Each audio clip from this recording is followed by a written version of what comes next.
So I would really like to welcome each and every one of you for coming today.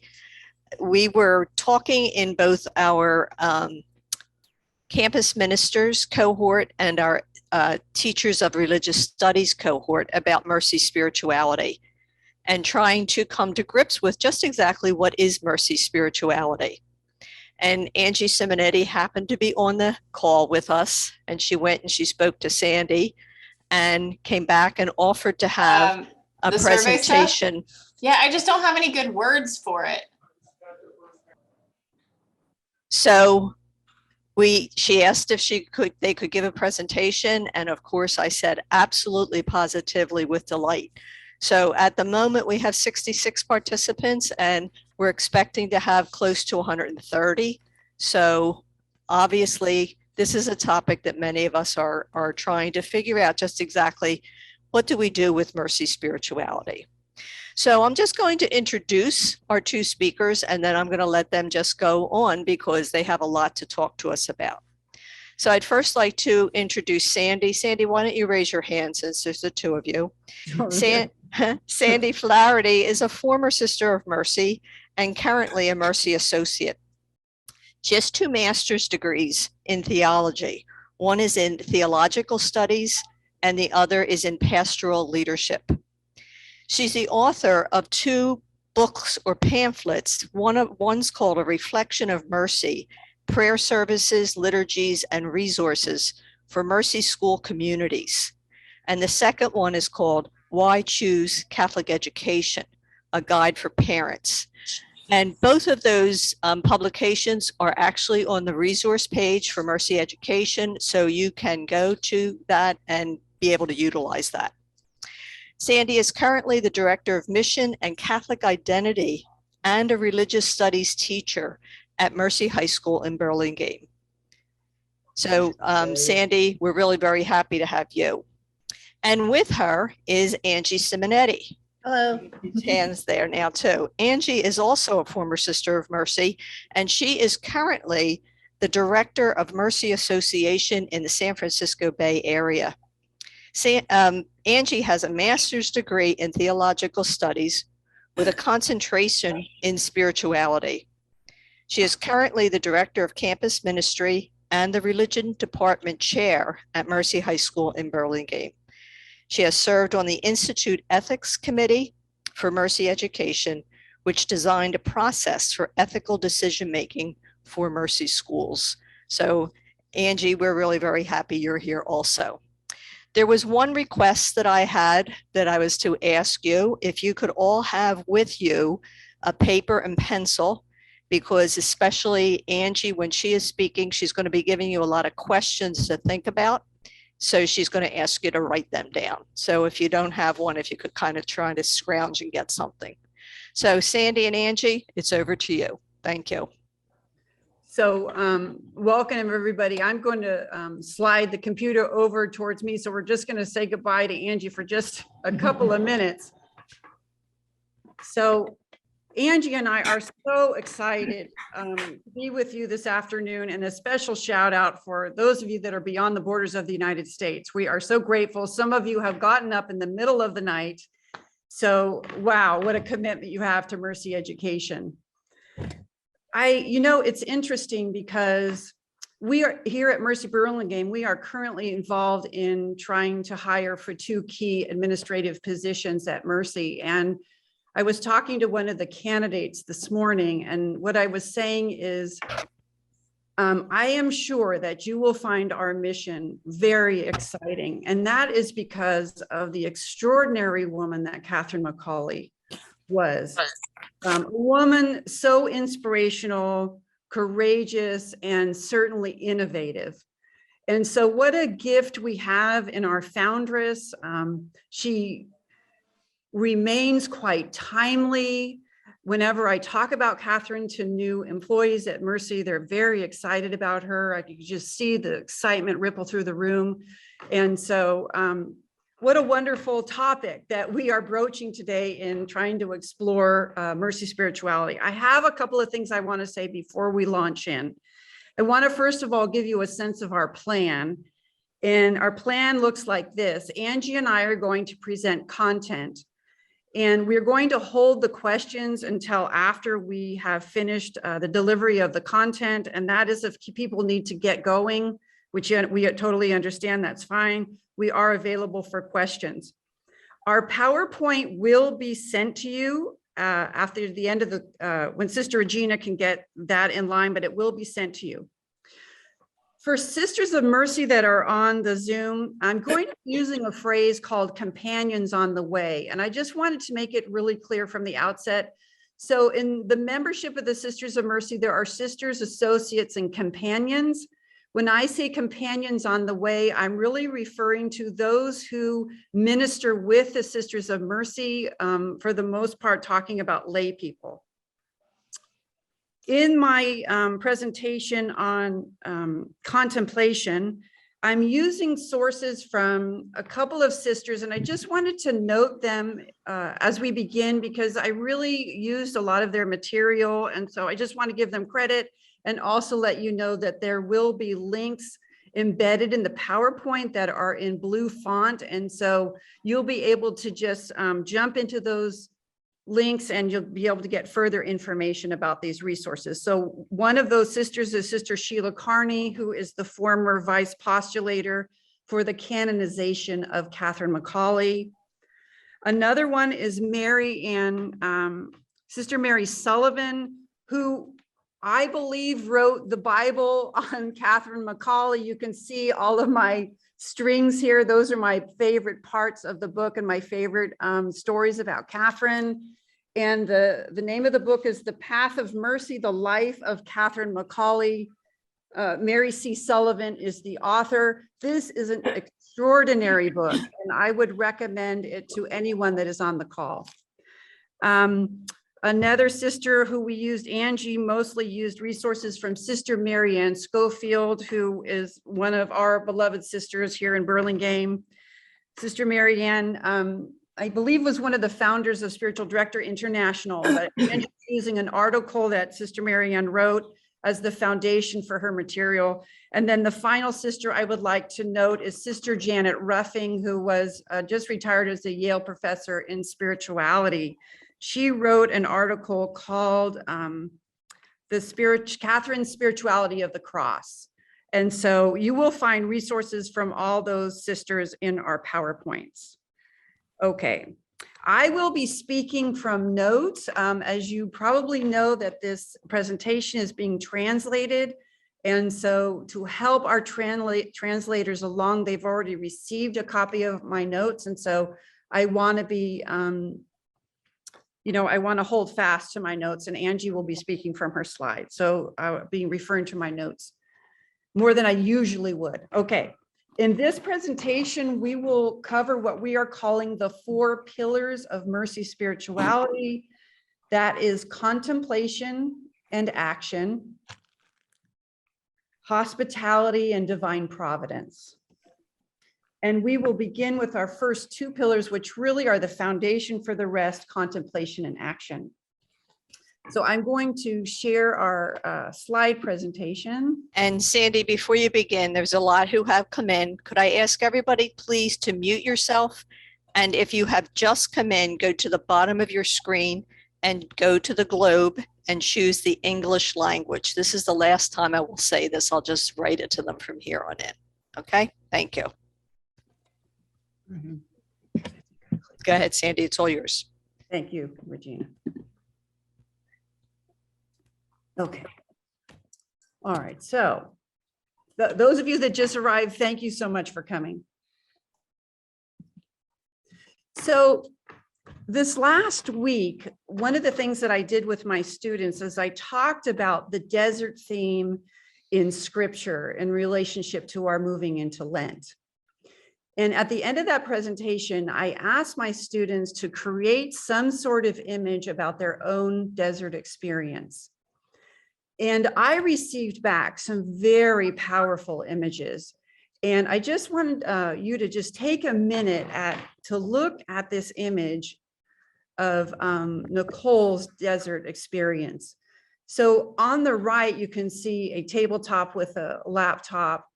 and then the storm. So I think what that is representing, and she told me that that was in the midst of the pandemic and shelter in place. But then if you go to the left, you see the bed that is still we're still in the desert region. And then there's a hole in the middle of the image, which seems to kind of drop out into nowhere. Okay, and then I wanted to show you another student of mine. Her name is Ezra. She created this image.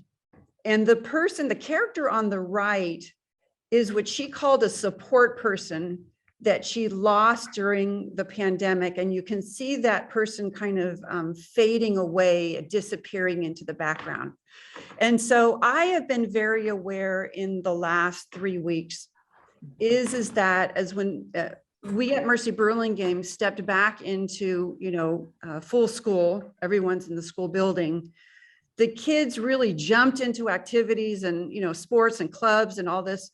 But I still think, I'm wondering if now there's a bit of fatigue with the kids of that they jumped full on, and there's still vestiges of some of the losses of the pandemic, some of the struggles of shelter in place. So I really just want us to keep our students really close in our hearts today while we do this presentation. And that to realize that our kids right now really do need to experience the tenderness of Jesus. And so just that we are mindful that our kids, and we as administrators and teachers, we are all continuing to go through the struggle of the pandemic. So my images are so that we can keep those things in mind. So let's begin in the name of the Father and the Son and the Holy Spirit. Amen. Jesus, you have known us from the beginning of time. You have known us in the depths of our dreams and in the darkness of our pain. You know us as your beloved.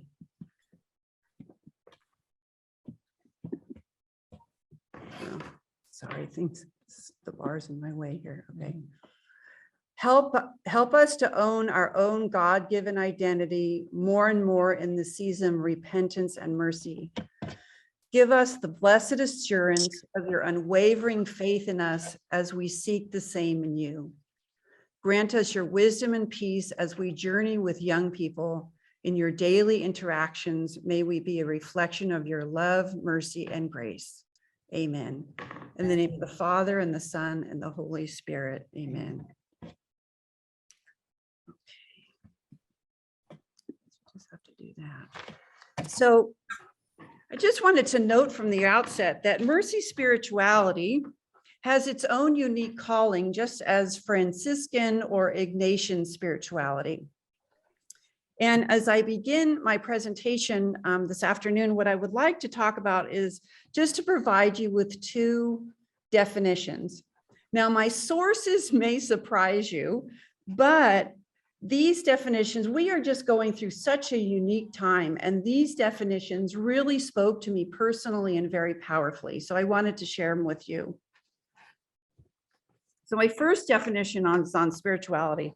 Spirituality is recognizing and celebrating that we are all inextricably connected to each other.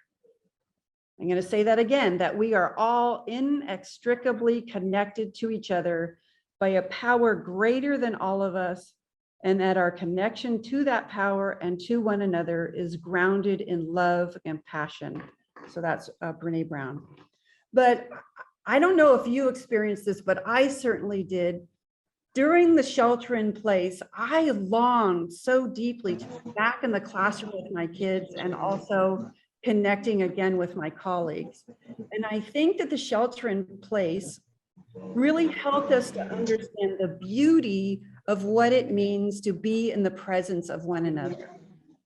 In Catholic and Christian spirituality, that is the spirit that is moving between us, among us, and within us.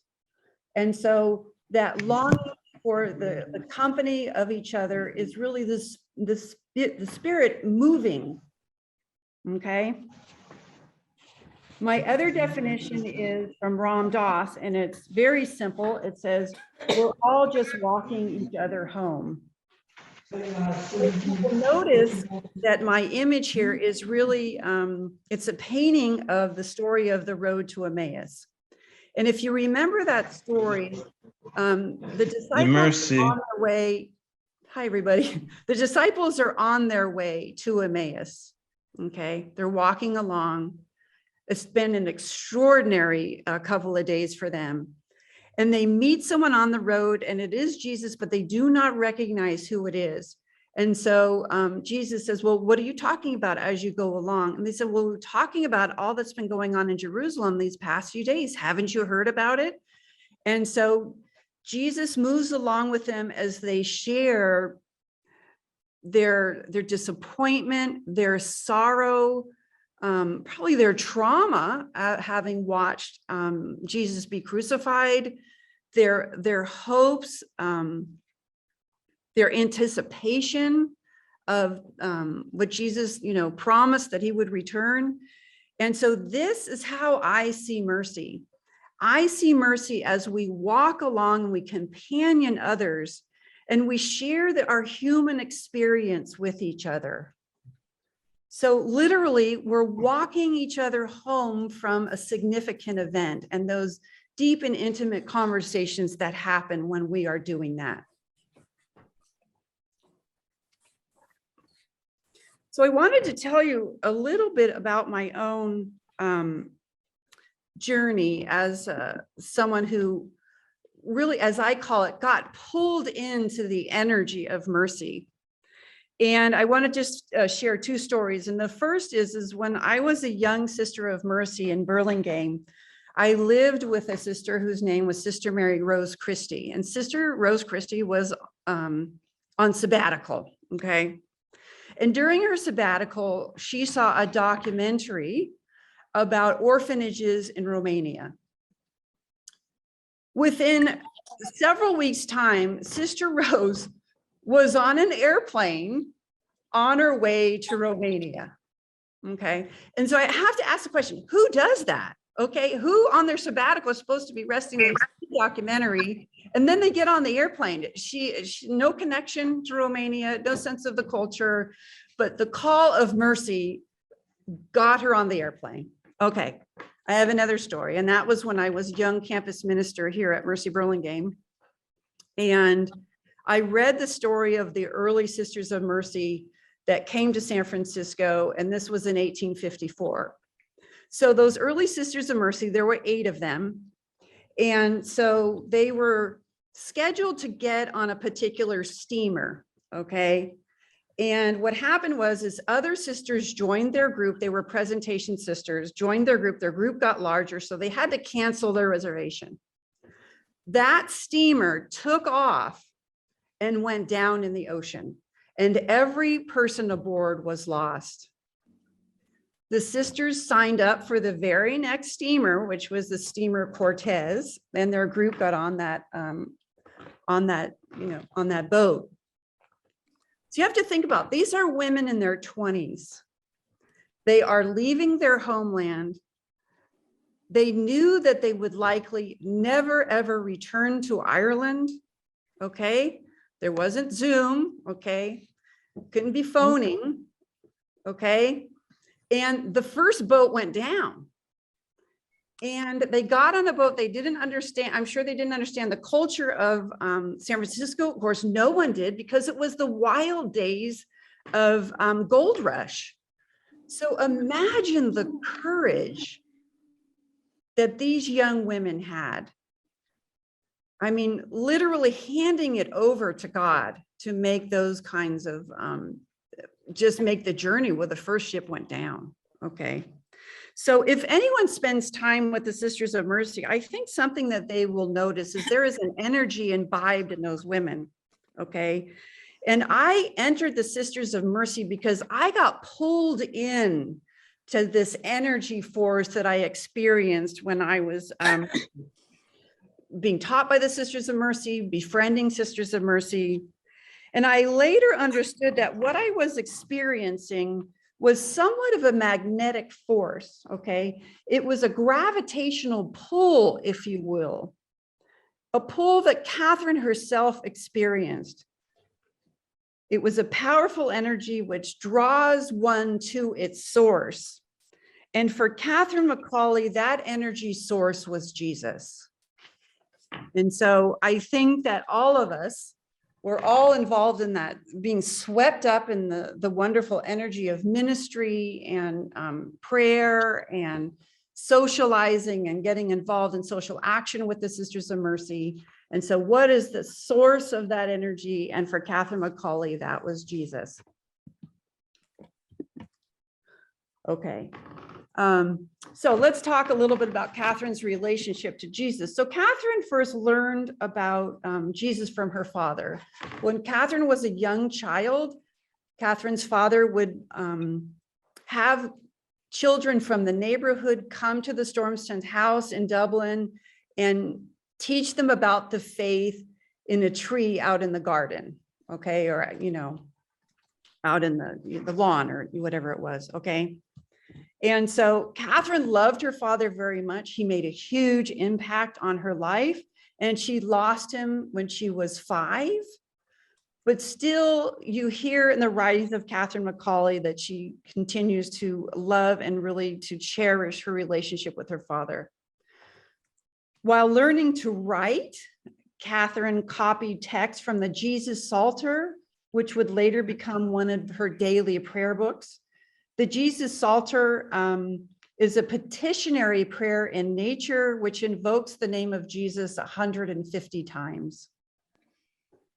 She felt the pull of the mercy of Jesus even further when she was a teenager, and she accompanied her cousin Anne Conway into the slums of Dublin. And it was on those early missions with her cousin Anne where she first heard the cries of starving children, okay? The pain of those who had been abandoned in squalor and the suffering of the sick. I believe that the suffering that she encountered in the slums of Dublin began a stirring in her, and that early stirring eventually found its match in a period of contemplation while she was nursing Catherine Callahan.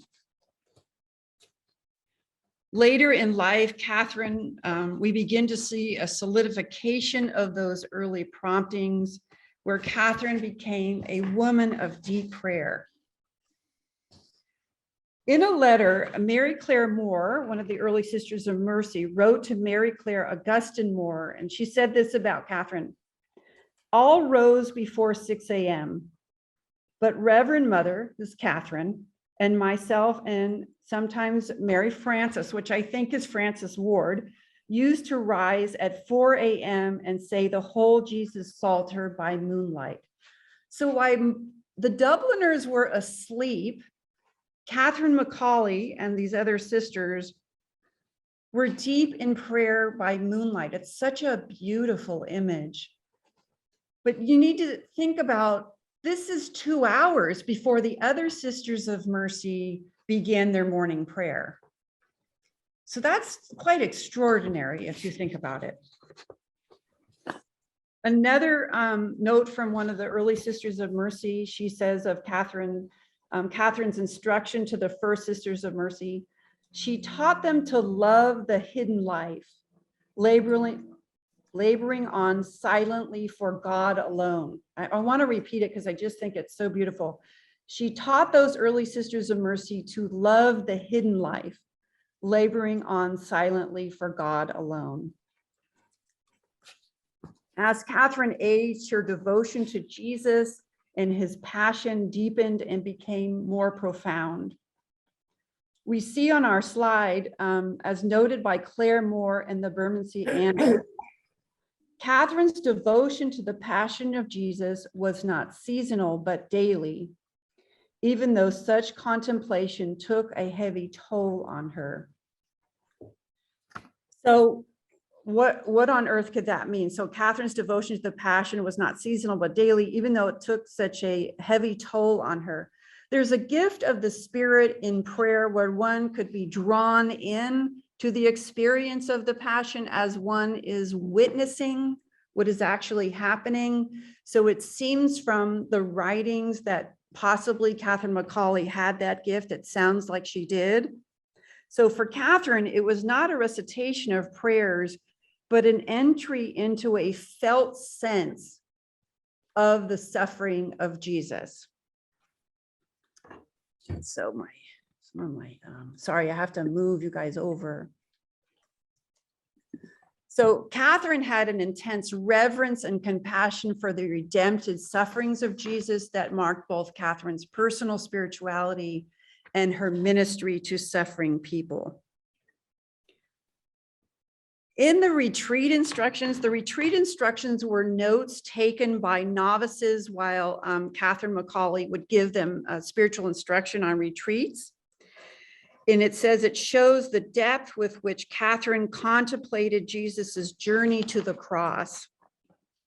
So she walked her early sisters of mercy through each stage of the passion of Jesus, the agony in the garden, the crowning of thorns, the scourging, carrying the cross. Jesus is crying out in sorrow, the self-emptying of Jesus into the hands of God.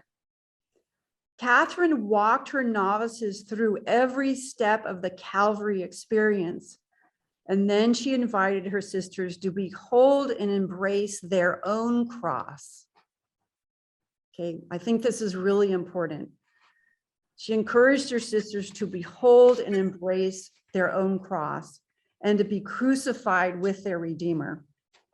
Now, within current consciousness, such an intense focus on the suffering of Jesus, for some of us, it just may seem a bit much.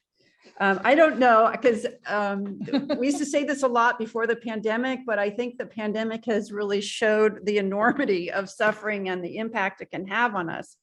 But in a further reading of Catherine and her work, one finds that Catherine immersed herself and her novices in the passion of Jesus so that they could learn to imitate Christ and to prepare themselves for the suffering and death they would meet in the streets of the slums and hospitals in Dublin. Let's go here. There we go. So I'm just having to move something because it's blocking my, move it to the bottom. See, it's a good thing I have Angie here. Okay. Okay, what you see here to the left is, it's currently in Catherine's office at Bagot Street, and it was in her office when she was working at Bagot Street. You see her kneeler and you see a crucifix. And so certainly, I am sure that Catherine kneeled here daily, bringing to Jesus the suffering of all those she ministered to. And I want to share with you a quote from Sheila Carney, and it talks about this crucifix. And I think this is really beautiful, and that's why I want to share it to you. She says, this image, the crucifix, was a window, a portal through which she saw the suffering world, an opening through which she heard her name being called by all those reaching out for God's mercy. So through the image, she saw the suffering people that she ministered to daily. Through a visceral sense of the passion of Jesus and through the crucifix, which stood before her daily, Jesus called Catherine's name to go out into the streets and serve God's suffering poor. And it was into the suffering world that the Sisters of Mercy did go. So there was enormous social problems in Dublin.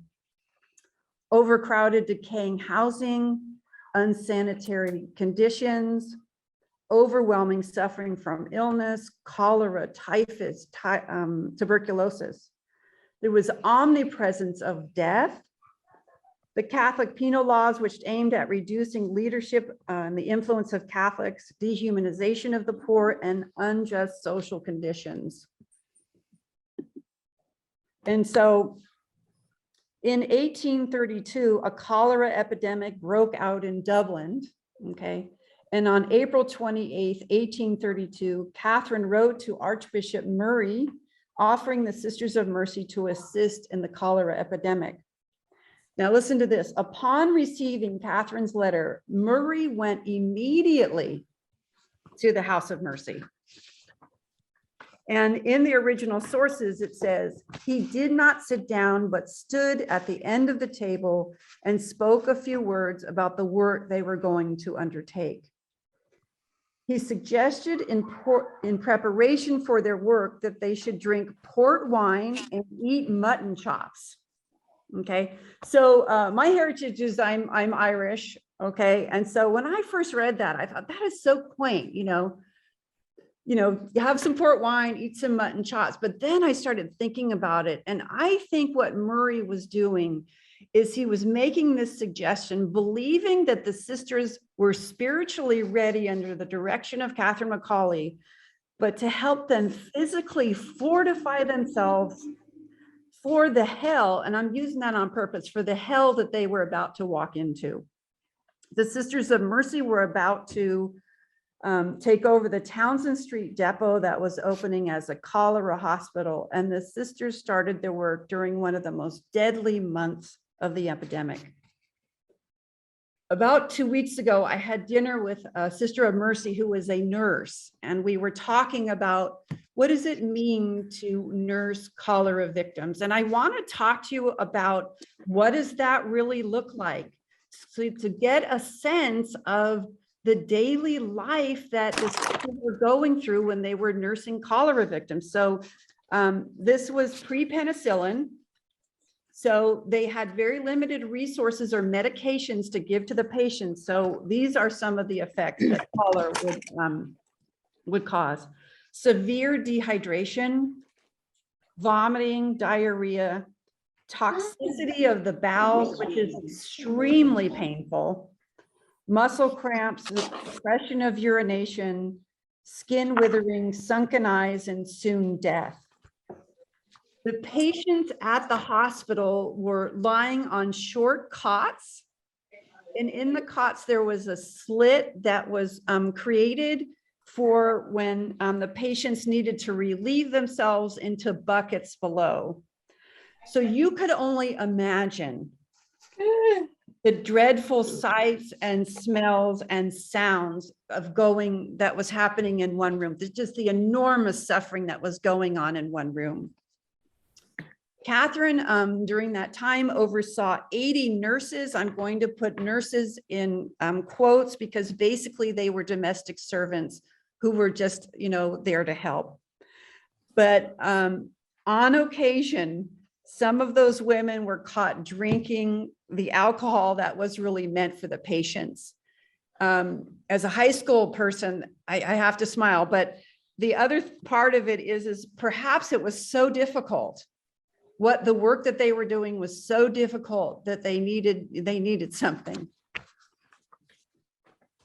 There was, during this epidemic, there was terrible fear among Dubliners that they were going to contract cholera and that they would be buried alive. There were rumors that people were being buried alive. And so Catherine would allow no one to be declared dead until she personally inspected the bodies herself. And that means that the sisters in nursing these people who were on shortened cots were really going around on their knees. Okay. And so it says from the original sources, when those sisters would return home to Bagot Street, the House of Mercy, after their shift, they would fall asleep at the bottom of the stairs. That's how exhausted they were. They couldn't even make it to their bedrooms. So it seems to me that the suffering that the sisters were daily confronted with mirrored the crucified one on the cross that they prayed to each morning and night. Perhaps the image of the crucified one gave them some hope of resurrection and redemption as they were on their knees looking into the eyes of people who were suffering so greatly. I noted at the beginning of my presentation that I believe that mercy is a spiritual path, and I wanted to talk and my experience of it is being caught up in a gravitational pull and being pulled towards the center, which is Jesus. But within that relationship, I believe that Catherine became keenly aware of her own need for healing. And then that healing was transformed by Jesus, the God of mercy, into a mission to serve others. So listen to how she responded to a question posed by Mr. Callahan. And Callahan is the one where the sisters received the inheritance. William Callahan once asked Catherine what she would do if she were to inherit some money. Listen to how she responds. I would build a house and take in women like myself. So I would build a house and take in women like myself, women who have no resources themselves or skills. Again, I'm borrowing from Sheila Carney here. Catherine, who had been homeless, created a place of refuge for women in Dublin. Catherine, who had felt the inadequacy of her own religious education, created a school. Catherine, who had depended on others to provide her with goods and shelter, taught skills to women to enable them to be self-directing and self-supporting.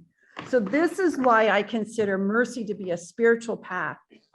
Those of us who walk the way of mercy are caught up in that pull that Catherine experienced, and in contemplation, we are drawn to the source of mercy, who is Jesus, or the God of mercy.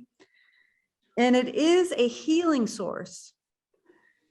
Women and men of prayer, when you move inward, what you find is your woundedness comes forward in the experience of prayer, okay?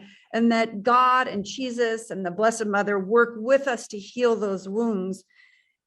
When one drawn near the holy, one finds healing. So through contemplation, we come to understand our own woundedness, our own limitations, and our own need for mercy, just as Catherine McCauley did. And through the transformative love of God, we are able in turn to serve others from that vortex of grace. We understand our own deep need for mercy and grow in compassion for others. In my understanding, we companion others toward the grace we ourselves have already touched, or if you will, have already tasted. In essence, we learn to listen and respond to others while we walk each other home.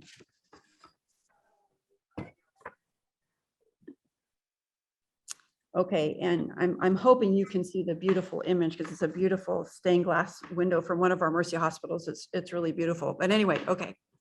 So I really see as mercy as an incarnational spirituality. Incarnation meaning God has chosen to become one of us. God has chosen to walk with us in the person of Jesus.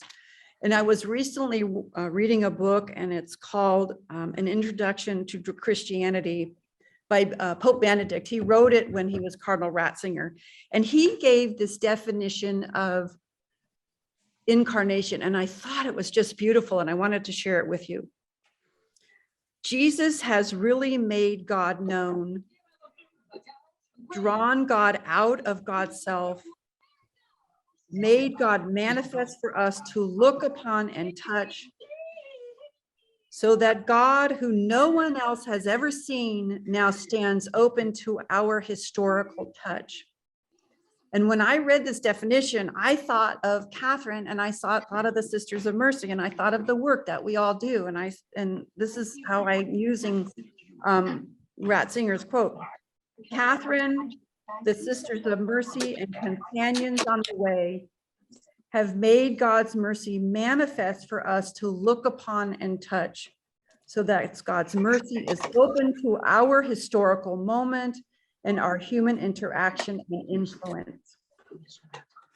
Okay, so that's the first part of our presentation, but we did promise you takeaways.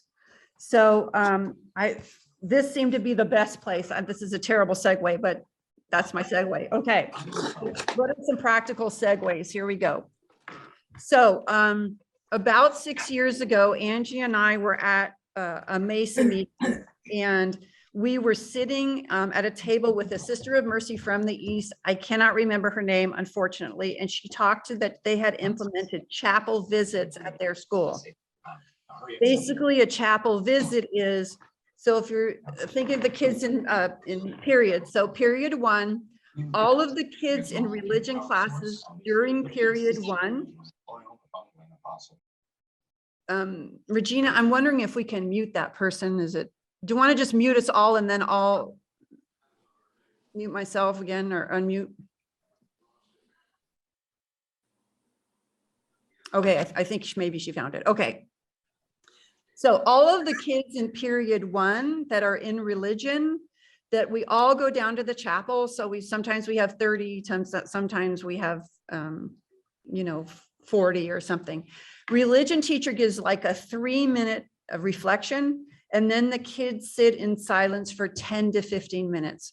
This has had an extraordinary impact on our schools. At least Mercy Burlingame, in that the kids really look forward to it.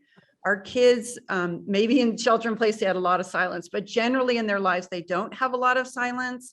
So it really nourishes their relationship with God. It gives them that quiet time that they need.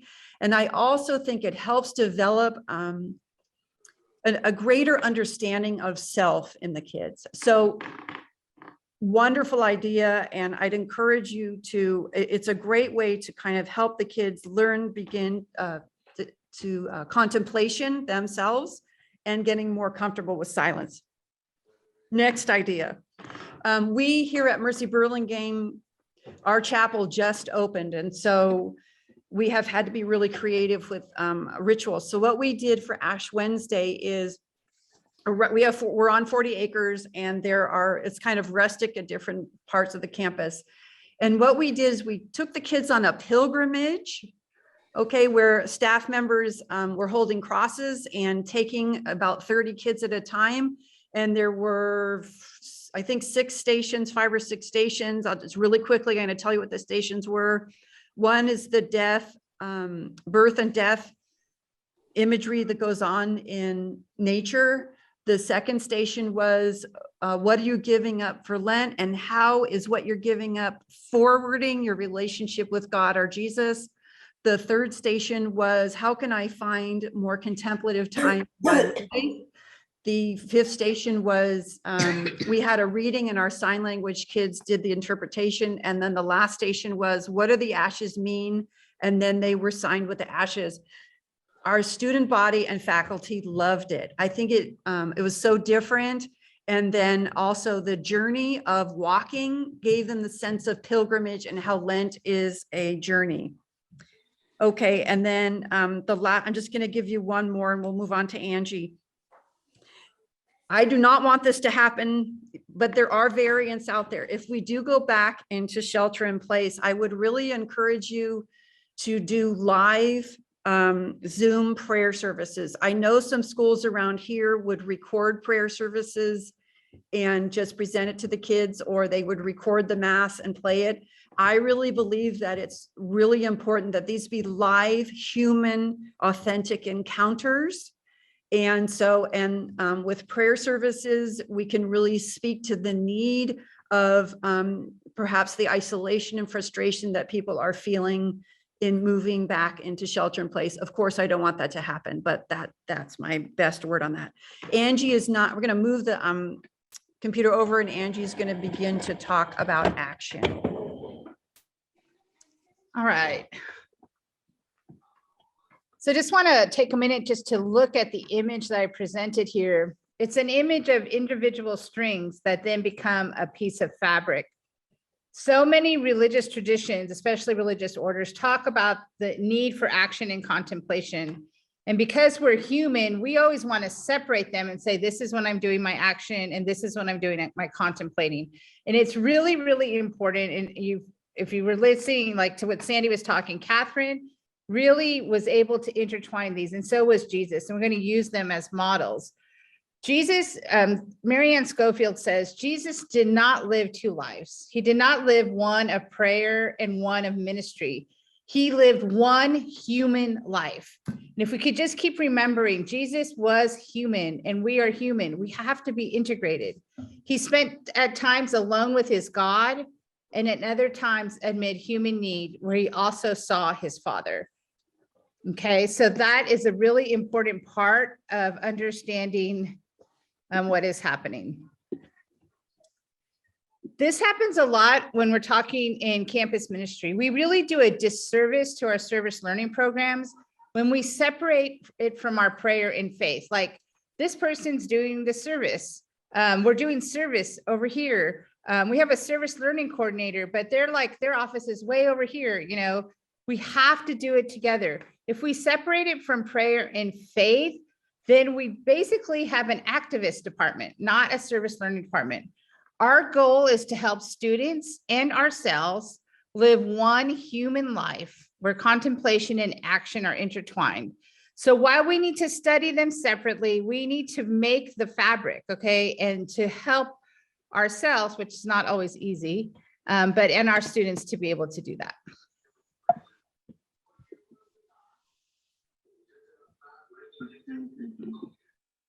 Okay, I'm going to use the story of the Good Samaritan. So I want you to think about, this is a parable that a lot of us know. And I want you to think about what comes to mind for you when you hear or think about the parable of the Good Samaritan. So just take a minute to think, what do you think about when you think that?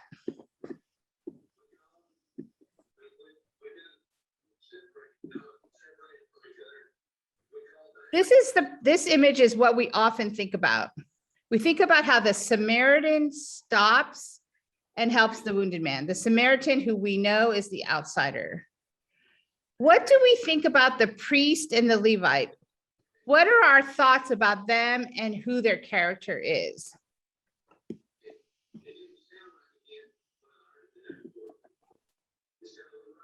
When you think about it, all three, the priest, the Levite, and the Samaritan, saw the wounded man. They all saw him.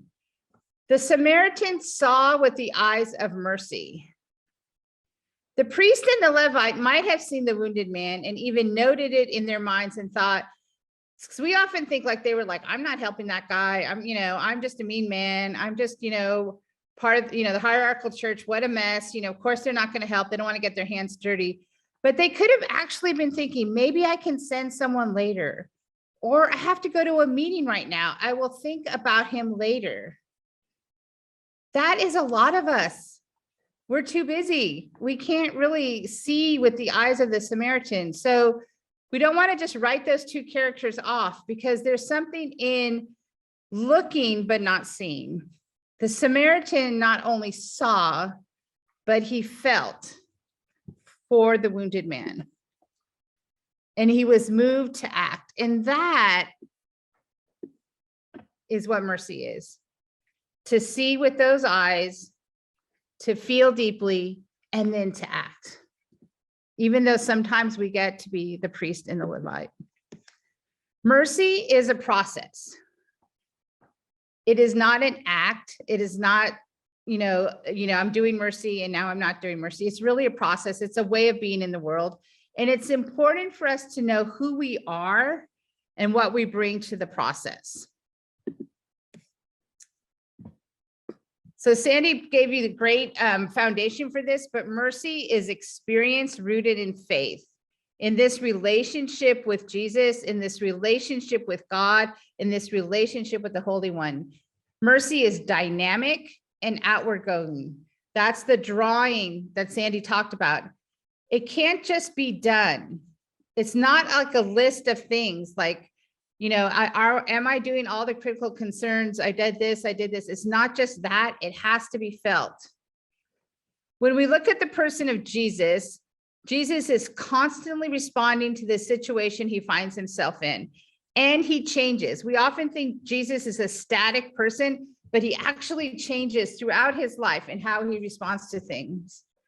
Catherine responds to the needs of her time through her own experience of losing her parents when she was young, and then having to live with other families. That's the lens she uses. Okay, so those are kind of major things of how they look at life. So what do you bring to the mercy process? And this is really important to understand because this is how we are in connection with Catherine and Jesus. So you need to think about, what is your race, ethnicity, and culture? How is your background contributed to how you see the world? How does your faith or belief system help you navigate the world? These are really important.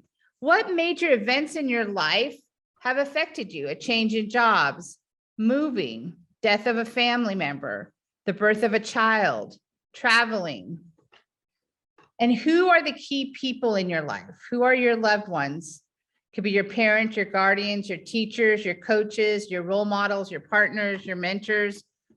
All of this is what you bring to the process of mercy. And it's not separated from that. When we look at Catherine, it's important to understand she's Irish. She's living in Ireland in the 19th century. She's Catholic, but we also know she lived with Protestants and how that affected her. We also know she lived with Quakers and how that spirituality also affected her in terms of how she begins to create the Sisters of Mercy.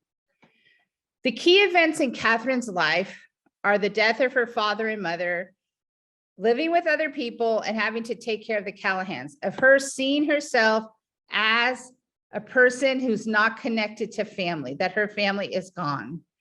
There's a key story that really kind of focuses how she will set up the ministry. And it's about this woman coming to her seeking shelter when she's living with the Callahans. This woman comes to talk to her. It's a very common story during this time in Ireland. She is the maid for a family, and the head of the household, the man, is abusing her. And she talks to Catherine about what is happening. Catherine, of course, is horrified and is trying to figure out, what can I do for this woman? So she brings her to a nearby shelter. The shelter cannot take the woman in because they only meet once a week. And during that week, they decide who can be allowed in and how many people can they actually take. So Catherine was she was so upset because they could not take her. She could not be helped, and she had to send the woman away. Many writers write about how Catherine had nightmares about this encounter until she opened Bagot Street. This experience of this woman so plagued her that she knew that she had to offer shelter to anyone who comes to Bagot Street. And that is a really important event in her life. The key people in her life are her parents, the Callahans, and the early Sisters of Mercy who helped her form the order. So thinking about her, then you want to lay on, who are you and how do your story and her story connect? When we talk about action, there are 4 movements to the process. So sometimes we just think it's, we just act, which if you're a mercy person, you probably just kind of see the action, but it's important to kind of understand this. So it's about seeing the way the Samaritans saw, be alert, look around, feeling, have your heart open to be claimed by God, to be claimed by Jesus, to be claimed by the suffering of the people around you, to be involved, to have the ability to act. That's really important because sometimes we don't have the ability. And this is an important part, especially for schools, I think, is sustaining provisions for continued healing. What we start, can we continue? Or do we just leave people kind of hanging out? So I'm just going to kind of go through these movements and kind of look at it through the eyes of Jesus and Catherine, and then what about us? So Jesus's sight is what we would call insight psychologically. When we talk about feeding the multitudes, while others wanted to rest and send the crowds away, Jesus saw the hunger in the crowds. He knew that they needed to be fed. And we're talking literally hungry. A lot of times scripture scholars will want to say they were, hungering spiritually, but they were hungry. For Catherine, she talks about prayer is for ministry. Prayer is what holds us in our ministry. And that's an important question for us. What is our prayer and how does it hold us for ministry? She writes, "We learn by visiting prisoners and hospitals and by reconciling quarrels what misery there is in this world." She saw the suffering, and that was really important. She paid attention, and she asked her sisters to pay attention to where they were and where they ended up. So for us, what about us in our schools? What do we see? And it's different depending where we are. What are we alert to? What catches our attention? What is drawing us? Being seized or moved. In experiencing his humanity, Jesus became more sensitive to the needs of others. And if you look at the Gospels through this lens, you will see as he gets closer to the crucifixion, his being moved and seized by emotion is stronger. The lines, he wept. When he saw Mary weeping, he was moved by the deepest emotion. For Catherine is described as having tender love of the poor. It wasn't like she's just going to go out and help them, feed them, but she had a love for them that is really different. She had a tender devotion to the passion of Christ. And all her letters, which are many, are signed affectionately. And that wasn't said lightly. That was a very truism for her. And I'll talk about this at the end, but she led with spontaneity and freedom. And sometimes we don't forget about those two things in terms of how we run our schools. So what seizes us in our seeing? What captures our hearts? And then the action. So we often focus just on this piece, but those other two are really important. In feeding the multitude, Jesus was moved by the crowd's hunger and chose to have them stay and be fed. Catherine places herself at the feet of those in need. She felt comfortable with the poor and they felt welcome. This is the part that's really important. She was herself and she felt one with them. She didn't feel like she was over them. Seeing and being seized by the poor in Ireland impelled her to act. She had to act. And back to the story that I told you. So where are we called to act? And how do we respond to the needs around us? Sustaining. This is really important. Jesus establishes a relationship that is ongoing. You don't just start something and drop people. He fosters freedom and not dependence. Often after he heals someone, he says, go, your faith has healed you. Go, spread the news. It's always go. Catherine was focused on loyalty and faithfulness. She was always open and not clinging to what was. So in our own schools and our own programs, which programs do we continue due to our own loyalty and faithfulness, thinking about things of tradition, things that lay foundations to our schools, and which ones must we let go of so as not to cling to the past? And those can be really hard questions for a school or in a campus ministry program, but those are really important in terms of understanding the action. And now back to hospitality. Hi, everybody. Okay, hospitality.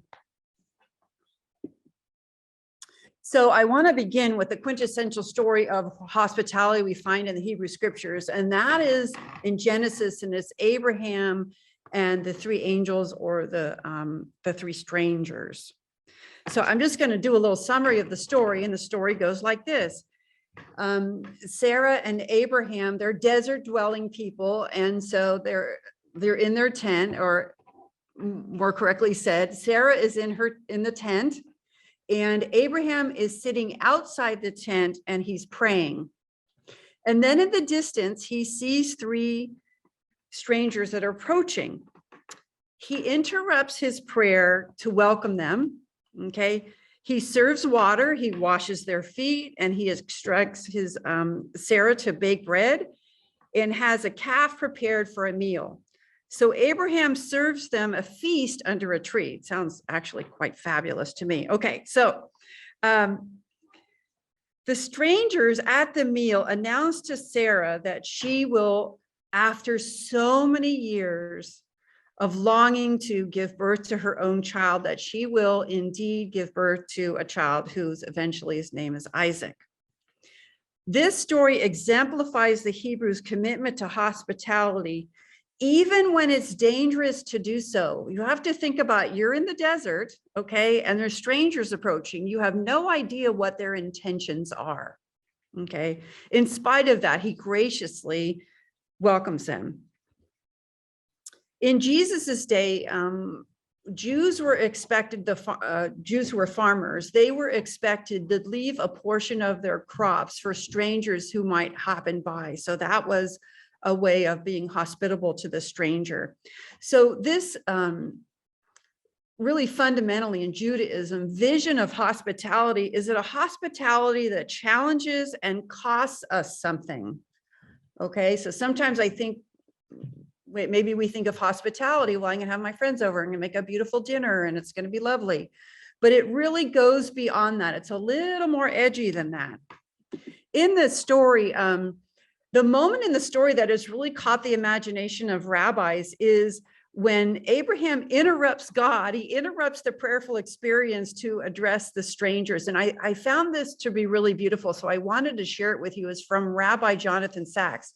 So he says, Abraham, father of monotheism, knew the paradoxical truth that to live the life of faith is to see the trace of God in the face of the stranger.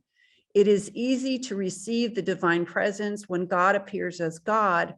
What is difficult is to sense the divine presence when it comes disguised as 3 anonymous passerbys or a cholera patient. That was Abraham's greatness. He knew that serving God and offering hospitality to strangers were not 2 things, but one. I want to share with you my 3 favorite stories of Catherine McAuley. And it's kind of funny because all of them have to do with hospitality, but let me just share these 3 stories. So late one night at the House of Mercy, there was a violent ringing at the door.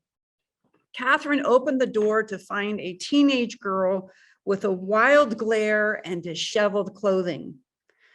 That young woman had walked from Killarney to Dublin, and I looked it up, it's about 190 miles. She was denied help when she stopped with the Sisters of Charity, who suggested she go on to the House of Mercy where a Catherine McAuley was doing work. And this is the quote, and I just love this quote, at the House of Mercy where every sort of people were let in. The young woman was given something to eat and a place to stay.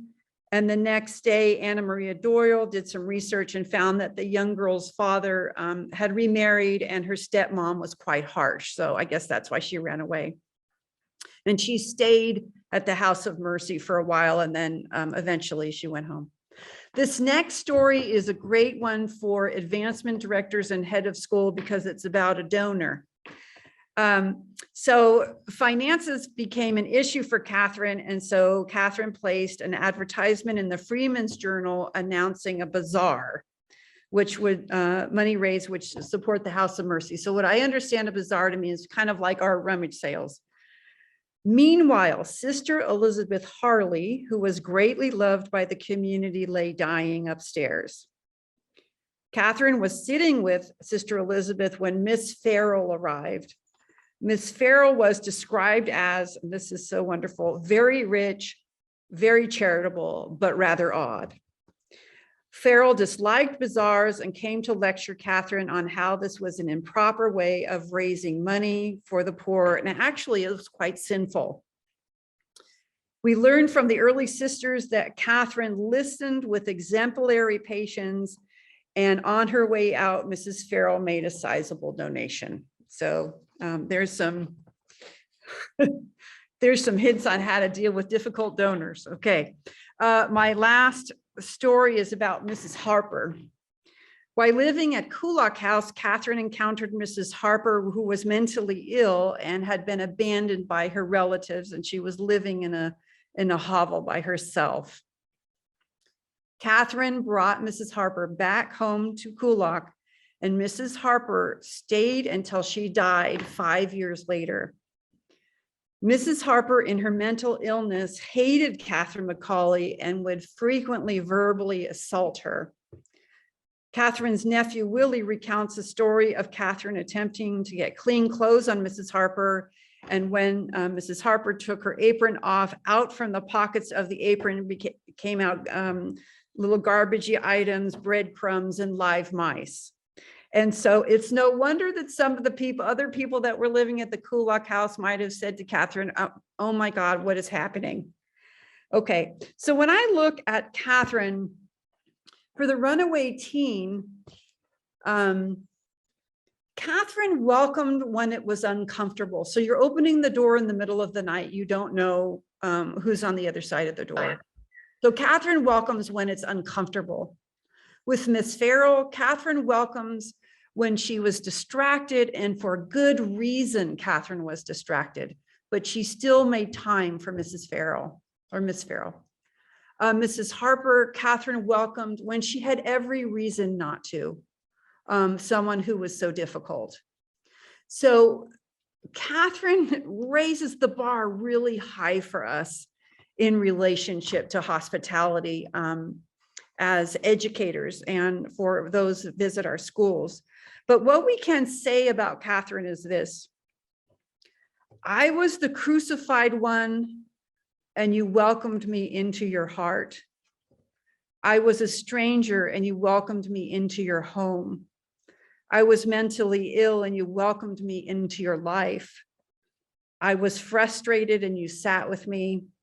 I was in need of mercy, and you offered me a patient hearing of sorrows. So in this image here, I want to tell you a little bit about the image that is created here. When I first took the job as director of mission and Catholic identity, a woman had this woman who was my mentor. Her name is Ray Friel. And at the time, she was the vice president of mission integration for Catholic Healthcare West, which was our health system.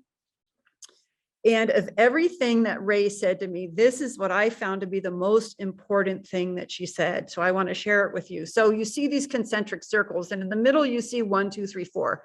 So I'm going to give you hypothetical descriptions of faculty and staff members. So here we go. Number 1 signifies those in our schools who are in the inner circle. They're committed to the mission and are faithful Catholics. Number 2 includes those who love the critical concerns and who are nominally Catholic. Number 3 represents the excellent teacher of another faith tradition, deeply committed to issues related to diversity, equity, and inclusion.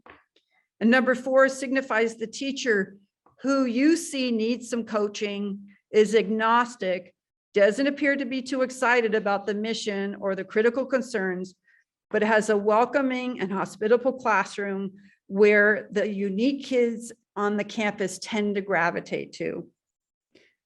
The point that I'm trying to make with my concentric circles is that every one of these individuals that are numbered contributes very valuably to the mission of a Mercy school. They don't need to talk like us, to look like us, or even worship like us to make a profound impact on the true mission of our schools. I think it's important that the mission is always a mission that is inclusive, that is always striving to be inclusive, and is never used as a tool for exclusion. Because the mission of Mercy is explicit. So in my job as the director of mission, I need to be very explicit about the mission, about Catherine, about the critical concerns.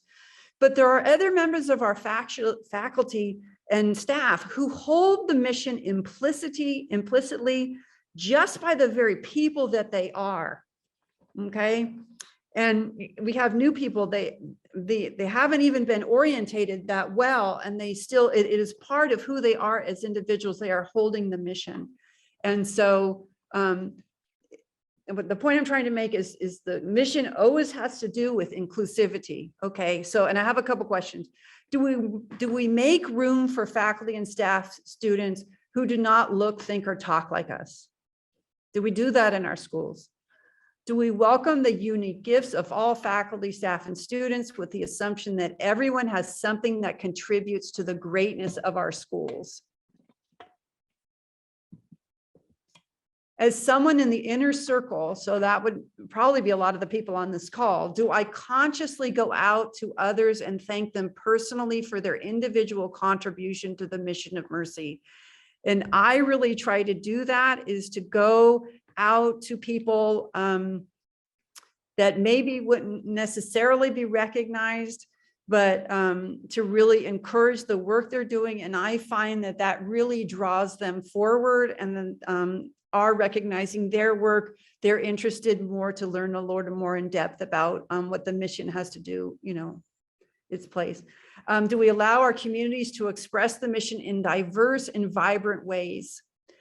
So the mission in schools, it has to be tended to, it has to be nurtured, and it has to continue to evolve.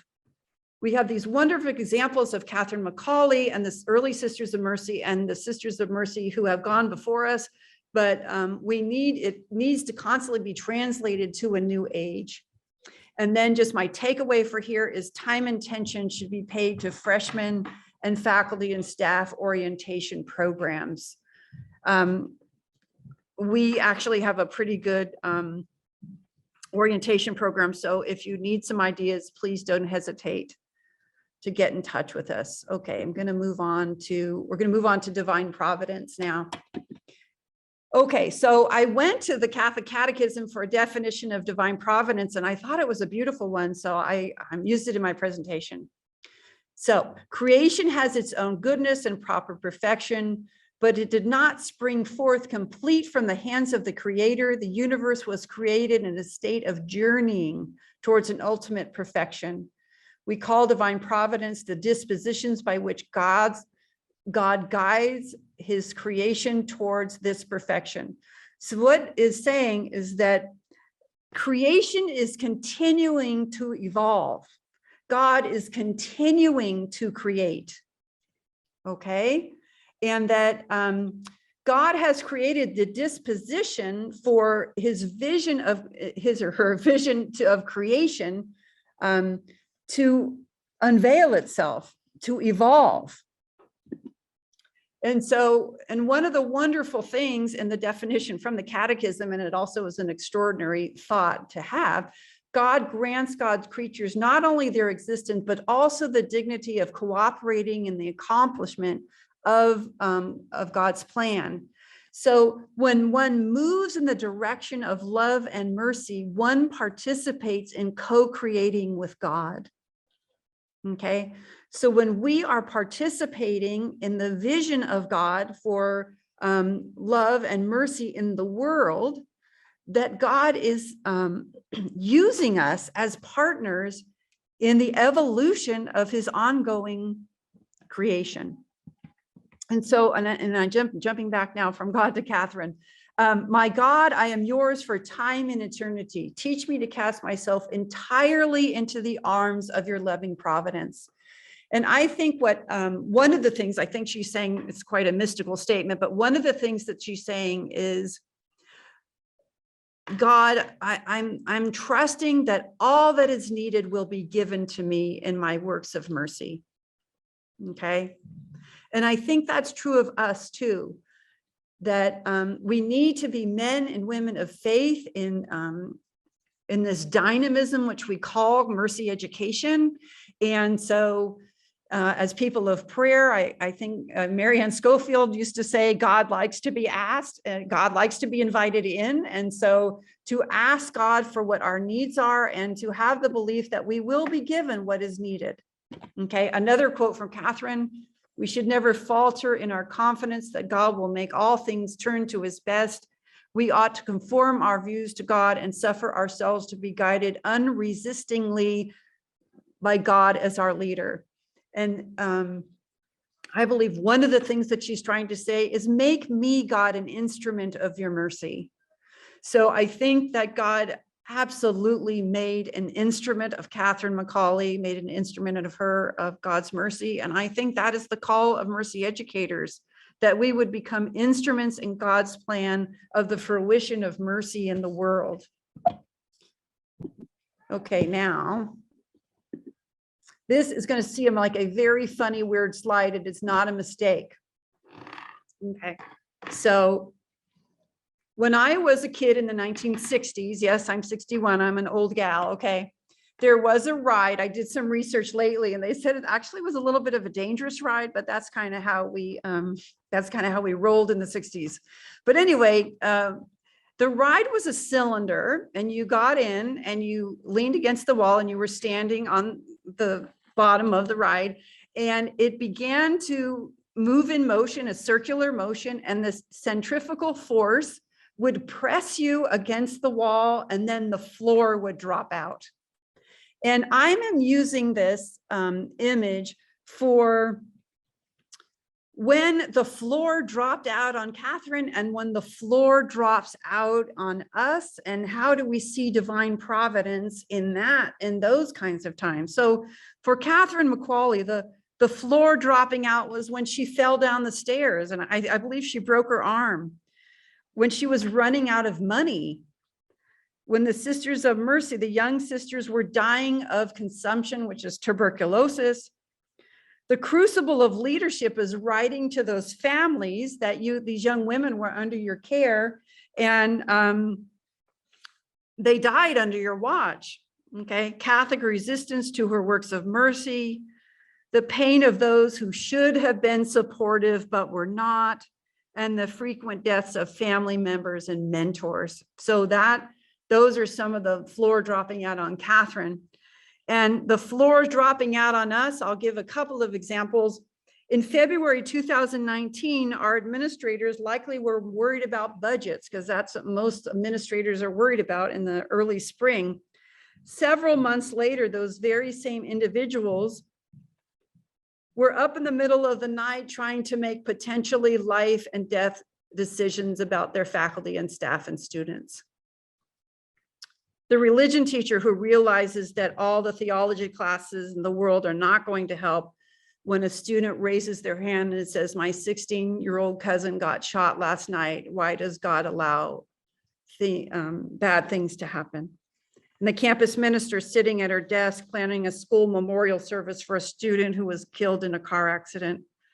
So these are all situations when the floor drops out below us and we need help beyond our training, experience, and all of our degrees. What we can learn from Catherine McCauley is that it is in those moments when we are about the mission of Jesus that other energies buoy us. And in our Catholic tradition, I just want to say something about the communion of saints, and that we enjoy a cloud of witnesses who watch over us and who are partnering with us as we move towards the good, as we try to express mercy in our world.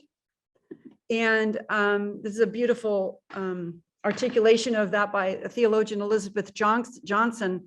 But I'm kind of running out of time, so I'm starting to rush a little bit, but in the image, what you see is from the Archdiocese of Los Angeles is an artist, John Nava, and these are beautiful tapestries where you see the saints of the church and two young boys, actual kids from the Archdiocese of Los Angeles, that we are in the church. They are in the communion line with the communion of saints, but they are with us in our schools. I'm just going to jump ahead a little bit. So our Protestant brothers and sisters talk a lot about grace. And I think as Catholics, we need to talk a lot more about grace. And that is when grace is God's self-communication to us. And that is how we experience it, the moments of God in our everyday lives. But I'm talking right now about difficult moments where I, in the last 6 years, have began to really notice how God really steps in different ways in our lives and in our ministry. And so think about it, a time when you are feeling discouraged or disappointed. Think about when that unexpected donation arrives, the phone call or the email that lifts you up on a bad day, the graduate who stops by to thank you, the teacher who steps in just when you need them, grace is at work in our school. And I think part of being a community of faith is realizing that we are part of something much larger, and we are part of something much grander than we ever realize. That grace and love of the heavens is on the side of those who work for the good. Okay, I'm going to skip this because I'm going to get to Angie. This is a song that we're not going to play now. We're going to play it later. And I want to give it over to Angie. So just kind of want to, as a practical way of looking at everything we've talked about today, is to tell you the story of a partnership that Sandy and I and Mercy Burlingame has done with ALAS, Ayudantes Latinos a Soñar. So I just want you to listen to parts of it, how that resonate with you. So I want you to be reminded of Catherine's desire for spontaneity and freedom. When you think about the different places that sisters went, she let them to be free to respond how they wanted to respond. She didn't say you had to respond in a specific way. And I think it's really important for us to remember those two things. So this is me and Sandy. We listened to Sister Norma a couple of years ago. She came to speak to the Sisters of Mercy in Burlingame, and we were really lucky to meet her. In listening to her, we were really moved by her story and of the people's trials and tribulations on the border between Mexico and Texas, and even Mexico and San Diego. We also met Belinda Arriaga, who is the founder of ALAS, and her recounting her experience with the crucified Christ in this very mystical experience moved us, and it reminded us of Catherine's connection to the crucified Christ. So we listened and we saw, and both of us were really moved, and we wanted to know, like, what could we do in this? We're talking about getting into the flow of something. We also were introduced to Lily and Terry of Bay Area Border Relief. So this were 3 different people that we heard speak at one engagement. So after we saw that, we decided to go meet Belinda in Half Moon Bay at the ALAS offices. And this is in September of 2019. Again, she is a person, if you ever get to meet her, or hear her speak on YouTube, she is something that can just lift you up. So we thought we really wanted our students to hear this story, to see what resonated with them. So not just with us, but with our own students and our faculty. So we had all our religions classes have presentations from the Bay Area Border Relief, who works very closely with Belinda and Sister Norma. So in that, we decided to collect items for Bay Area Border Relief to bring to the border. And we actually helped them fill a huge truck with things that we collected that would go to the border. While we were doing this, we had 2 amazing students, one Carolina Gutierrez, who is going to be actually, she's a senior now. She was a sophomore then, and she wanted to, at a football game, to sell baked goods so that she could give money for us to send to Sister Norma. Another student wanted to sell Beanie Babies that could also go to them. We put together for that Christmas little bags of candy for Las Posadas for the people on the coast, the migrant farm workers. This is a really important part. At this point, we were pretty exhausted, having made these little bags of candy. We drove them over to Half Moon Bay, and we decided to give them to them. But in our group, it was not only the bags of candy, but it was also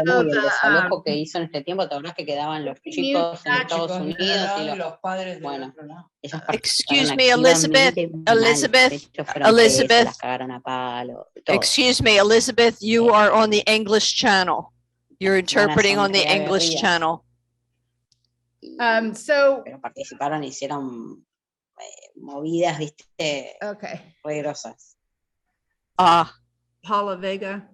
Okay, there you go. All right. I'm sorry, Aunt. Okay, no worries. So we had these little bags. We were exhausted. We also had our car full of groceries that we were to deliver to another place. We weren't even sure where we were bringing them. We weren't even sure who had actually decided to collect these groceries. I don't know if that happens at your school, but like people do things and then we get left having to do something with them. So we're lugging, it's cold, it's on the coast into Belinda. And she's of course joyful and they're so excited. And here's a picture of my exhausted self with her and her coworker. And she sees the food in our car and people are coming to pick up things. And they were just found out that they were in great need of food.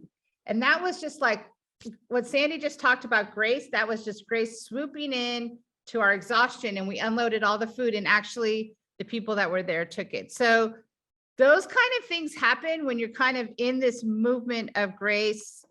Some psychologists would call it being in the flow. I call it being really connected, of seeing and responding to God. This continued. So then we had the pandemic, and we were like, oh my God, there goes all our work with this group, because it's going to be like over. But they called us the beginning of school, and they asked us if we would put together what I called Operation Holiday Pies.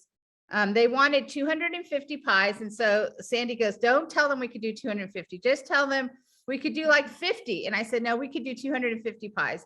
We did do 250 plus pies. We had a caravan bring them over. And I'm just telling you that it's just this grace that happens. During the pandemic, Sandy talked about how we did live liturgy during the pandemic. And this was one beautiful one where we asked Belinda to speak to our student body.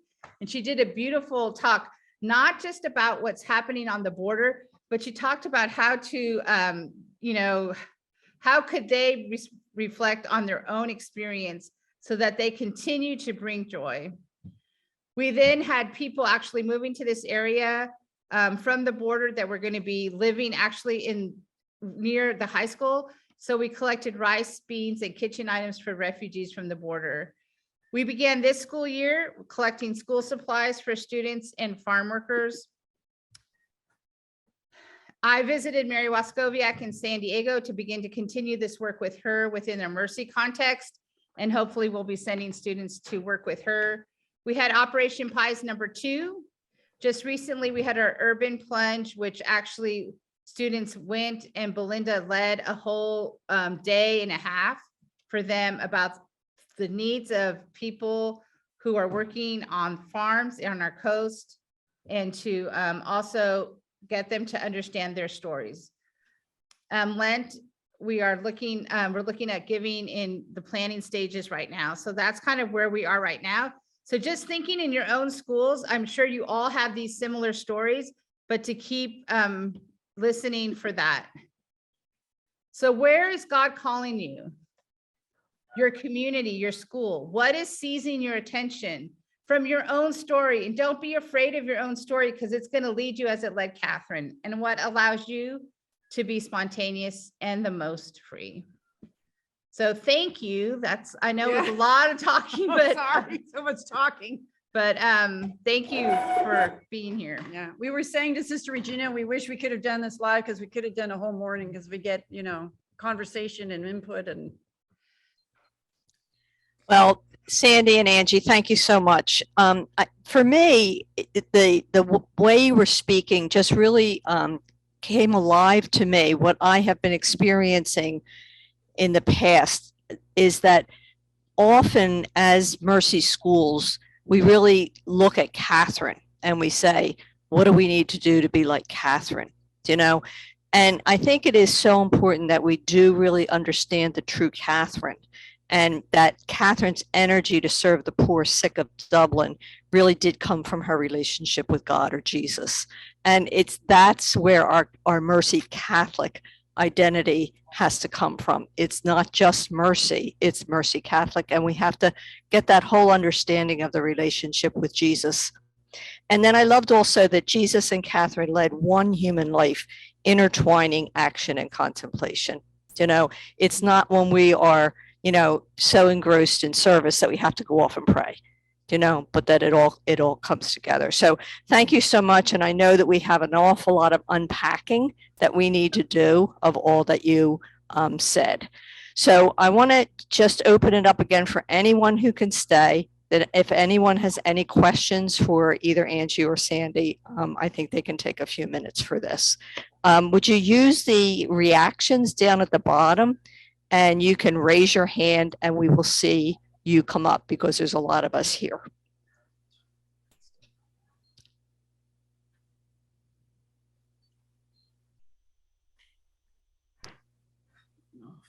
Or if anybody wants to just talk out, speak out from where you are.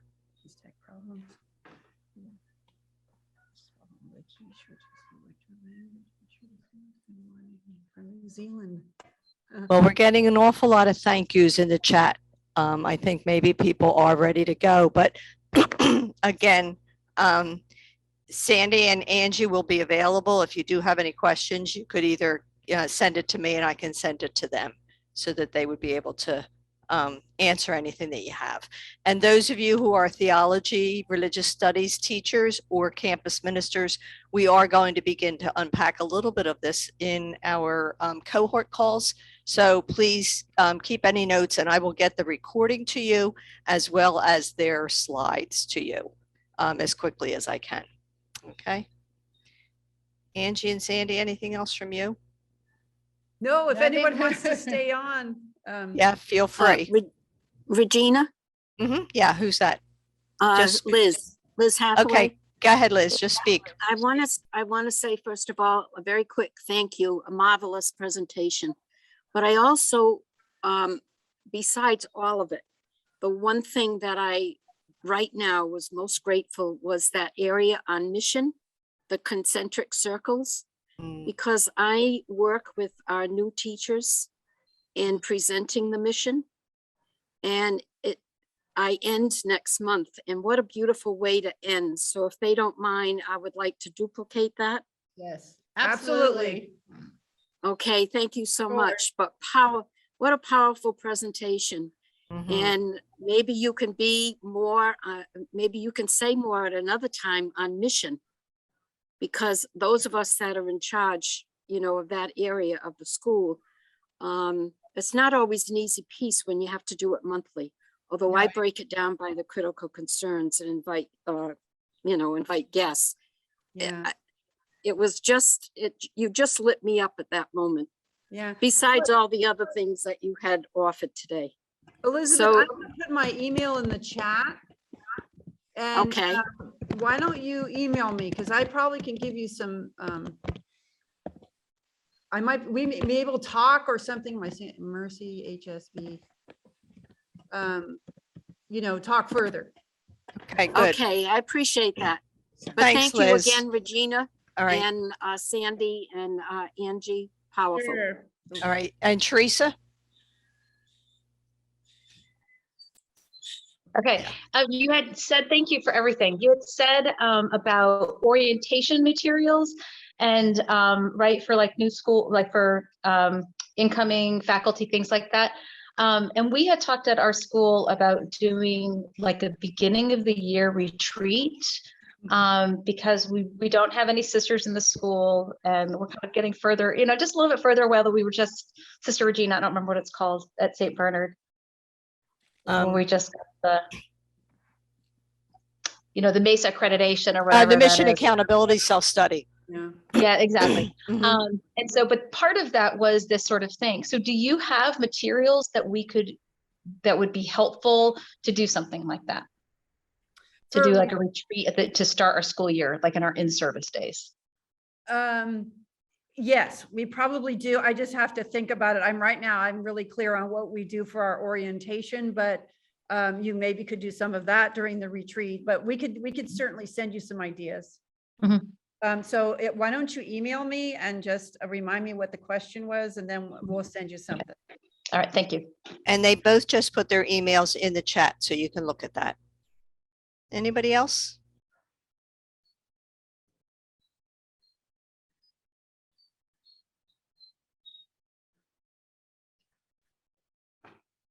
Terry?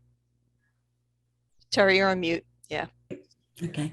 I just want to say thank you so very much to both of you. It was just a shot in the arm today for me, because I can see many implications for myself as vocation minister. So it wasn't just for educators. I just think it's tremendous, and I think it could be a whole day retreat. That's how I feel about it, going deeper. Yeah, for sister, sure. we linked articles in our PowerPoint that are in blue ink. And some of those, there's a beautiful one. Sheila Carney gave, maybe you've already seen it, but she gave a talk at Bagot Street on the Catherine's Call. It's a beautiful article.